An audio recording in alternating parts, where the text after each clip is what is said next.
सहयोग के बारे में आपने क्या जाना, जो ज्ञान प्रगल्भ होना है।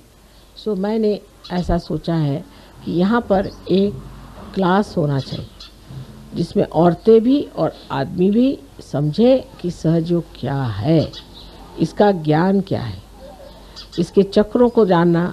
बहुत से लोग मैंने देखा एडवेंट खरीदते हैं, जैसे कोई धर्म पुस्तक हो, और ख़रीद के उस पर सुंदर मखमल का वो चढ़ा के उसकी रोज़ पूजा करते।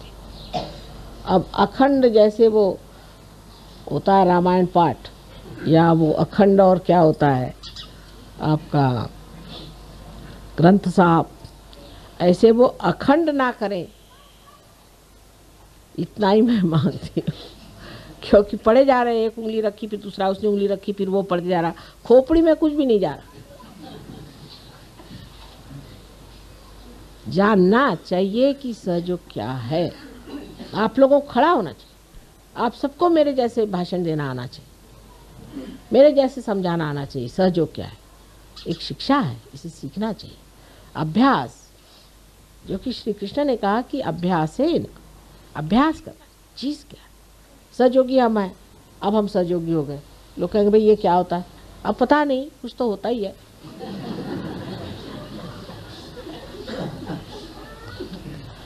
तो वो भी होना चाहिए। अपने वाइब्रेशंस, जिनको हम कहते हैं कि चैतन्य की लहरियाँ हैं, उनका भी पूरा परखना आना चाहिए कि इसका क्या मतलब है, उसका क्या मतलब है। कितनी बातें गुह्य से गुह्यतर हमने आपको बता दी, और कहना चाहिए गुह्य से गुह्यतर गुह्यतम हमने आपको बता, सारी चीज़ आपको बता दी।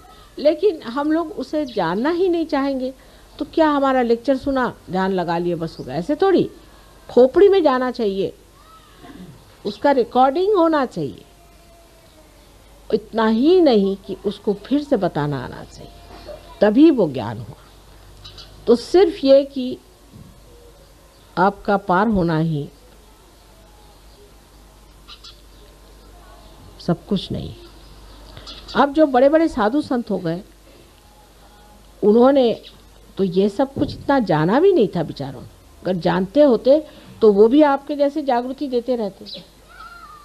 लेकिन अनेक जीवन जो उनके बीते, जिसमें उन्होंने जो कुछ भी सुकृत किया था, जिसके बूते पर वो इतने बड़े संत पद में पैदा हुए, वो सब पूर्व जन्म का पाया हुआ जो कुछ भी है, हजारों वर्षों का ज्ञान, वो उनके आगे स्पष्ट हो गया। लेकिन आपके लिए तो एक ही जन्म में सब कुछ हमने बता दिया। आपको कोई मेहनत भी करनी नहीं पड़ी, ना इतने जन्म जन्मांतर की सुकृत चाहिए, कुछ नहीं चाहिए। ये तो ऐसा ही हुआ कि एक पैसा बैंक में डाल के हजारों रुपए आप ले लीजिए। समझ लीजिए इस बात। उनका जो ज्ञान है वो अनेक जन्म की तपस्या से पाया हो। बड़े बड़े ऋषि मुनि साधु संत जो हुए हैं, वो पहले ज़माने में बड़े मनन करने वाले दृष्टा ऐसे होकर के सर्वसाधारण साधु के रूप में पैदा हुए थे, संतों के रूप में, कि सर्वजन समुदाय से बातचीत कर सके। लेकिन हम तो सर्वसामान्य जन समुदाय हैं, सुकृत भी हमारा थोड़ा बहुत होगा ही। तो अब एक ही जन्म में अगर आप सब कुछ जान सकते हैं, सुकृत की भी ज़रूरत नहीं। लोग पूछते भी हैं, उनमें से एक बड़े भारी साधु मुझे कहने लगे कि माँ हमने तो हजारों वर्ष तपस्या करने पे सब पाया, आपने इनको 1 मिनट में क्यों दे दिया? तो हमने कहा भी देखो हमारी मर्जी है, मर्जी में आ गया हो गया, हम क्या करें, मर्जी की बात। तुम क्यों जलते हो?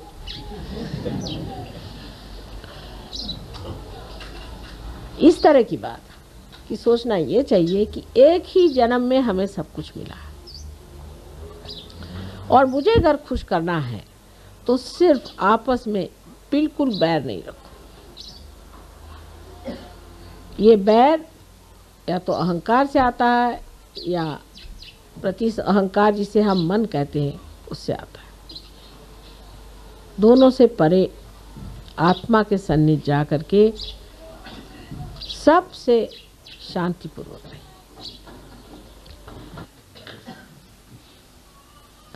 ये संतों के राज में हम बैठे हुए हैं, संतों की इतनी मंडली कभी देखी नहीं थी। इस संतों के मंडली में जो होना चाहिए, जो विशेष आह्लाददायिनी शक्ति इनकी दिखनी चाहिए, प्रेममयी शक्ति दिखनी चाहिए, इनके मुख पर आनंद की ज्योत जलती दिखनी चाहिए। यही सबना चाहते हैं हम, जिसमें आपका भी भला हो और संसार का भी भला हो। यही एक माँ की इच्छा है कि मेरी सारी शक्तियाँ तुम लोग ले लो।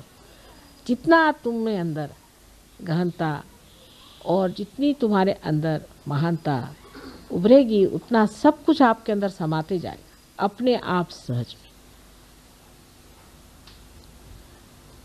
सो एक माँ की जो एक छोटी सी इच्छा है कि जो कुछ हमारा है सब आप प्राप्त करें। कुछ भी आपसे छिपा के नहीं रखा गया, कोई सा भी ज्ञान छिपा के नहीं रखा। धीरे धीरे सब बता दिया है और धीरे धीरे और बता देंगे। लेकिन आज कम से कम इतना तो आपको तय करना चाहिए कि माँ, हम रोज़ ध्यान करके अपनी प्रगति करेंगे। रोज़ हम ध्यान करेंगे। इतना समय तो देना ही पड़ेगा। इतना अगर आप हमें आज वचन दे दें तो हम सोचें कि आपने हमें हज़ारों फूलों से भर दिया।